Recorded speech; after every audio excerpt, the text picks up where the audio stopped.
Apakah kamu pernah merasakan perih ulu hati, pusing, mual, atau bahkan muntah?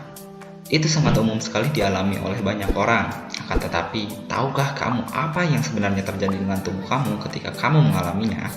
Pertama, orang-orang medis sering menamakan istilah tersebut dengan sebutan dispepsia, atau lebih umum mungkin disebut juga dengan istilah gastritis. Jika mungkin kamu tidak tahu, kamu mungkin tidak asing dengan istilah MA, atau sering kita sebut juga dengan istilah nyeri lambung jika dilihat dari segi gejalanya. Dan untuk menyamakan bahasa, kita sebut saja dengan istilah gastritis. Jadi, gastritis merupakan sebuah keadaan di mana lambung mengalami inflamasi atau peradangan atau pengikisan atau disebut juga perlukaan pada lambung. Dan lambung merupakan sebuah kantung makanan yang terletak pada sebelah bawah otot pemisah antara rongga dada dan perut. Pada dasarnya, lambung menghasilkan sebuah cairan yang disebut dengan asam lambung dengan rumus kimia HCl atau kepanjangan dari hidrochloride. Nah, sesuai dengan namanya, asam lambung, cairan ini berasa asam dan bersifat korosif atau mengkikis. Sehingga makanan yang masuk ke dalam lambung nanti akan dihancurkan dan dikikis untuk yang kedua kalinya setelah dihancurkan di dalam rongga mulut. Meskipun asam lambung secara umum bersifat korosif sehingga dapat menghancurkan benda lunak apapun yang menyentuhnya termasuk makanan, dan meskipun secara kasat mata bersentuhan langsung dengan dinding lambung, akan tetapi asam lambung tidak dapat mengkikis dinding lambung itu sendiri karena lapisan terdalam dinding lambung menghasilkan sebuah gel yang melindungi langsung dari sentuhan asam lambung. Beberapa hal seperti bakteri, virus, atau sering kita sebut dengan istilah mikroba dapat menyebabkan kerusakan pada dinding lambung. Tidak hanya itu, pola atau waktu makan yang tidak teratur, kemudian kondisi stres dapat menjadi salah satu penyebab terjadinya gastritis. Baik, ayo kita bahas satu persatu. Ada banyak sekali jenis bakteri di dunia ini, dan bakteri bisa berada di mana saja termasuk makanan yang kita makan. Sehingga bakteri akan masuk ke dalam tubuh kita bersama makanan tersebut. Meskipun demikian, beberapa bakteri tidak tahan dengan sifat korosit asam lambung dan mati. Akan tetapi, ada beberapa bakteri yang kuat terhadap sifat korosit asam lambung.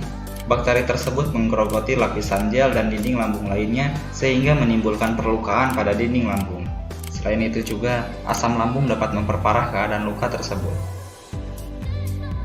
Berkaitan dengan waktu dan pola konsumsi makan, anggap saja kita mengkonsumsi sesuatu sebelum melakukan aktivitas, dan kemudian makanan tersebut akan diubah menjadi energi untuk melakukan aktivitas tersebut. Akan tetapi, makanan tersebut juga memiliki waktu sebelum akhirnya habis digunakan sebagai sumber energi. Dan jika saatnya tiba, kita akan merasakan lapar, sebagai tanda bahwa sel tubuh kita membutuhkan makanan sebagai sumber energi berikutnya. Dan ketika lapar, lambung akan melakukan sebuah gaya meremas dengan tujuan mengaduk dan mencampur makanan yang masuk ke dalam lambung. Dan coba bayangkan, apa yang akan terjadi ketika lambung dalam keadaan kosong? Remasan akan menyebabkan gesekan pada dinding lambung yang membuat lapisan gel semakin menipis sehingga mudah teriritasi oleh cairan lambung. Pembentukan lapisan gel pelindung lambung dipengaruhi oleh sebuah hormon yang disebut dengan hormon prostaglandin, dan dengan kadar hormon yang cukup akan menghasilkan jumlah lapisan yang sesuai. Sehingga dengan demikian, dinding lambung akan tetap terlindungi dari cairan asam lambung. Akan tetapi, ketika tubuh kita mengalami stres, maka kadar prostaglandin akan berkurang, sehingga pembentukan dari lapisan gel pelindung lambung pun akan terpengaruhi. Dengan demikian, tidak akan terelakkan, gastritis pun akan terjadi. Oke, kemudian ditinjau dari kecepatan gejala itu muncul, gastritis dibedakan menjadi dua, antara akut dan kronis. Seringkali, gastritis akut digambarkan dengan rasa sakit yang tiba-tiba dan akan segera menghilang setelah cepat ditangani. Akan tetapi, gastritis kronis seringkali tidak disadari, atau mungkin penderita tidak terlalu peduli dengan rasa sakit yang dialami, yang pada akhirnya rasa sakit akan dikeluhkan setelah keadaan menjadi semakin lebih parah, sehingga membutuhkan pengobatan yang relatif lebih lama. Akan tetapi, keduanya akan menjadi sama parah apabila terus dibiarkan. Bahkan, itu semua akan menjadi semakin lebih parah ketika kita juga sering mengkonsumsi makanan tinggi asam, terlalu pedas, minuman bersoda, dan makanan tinggi pengawet.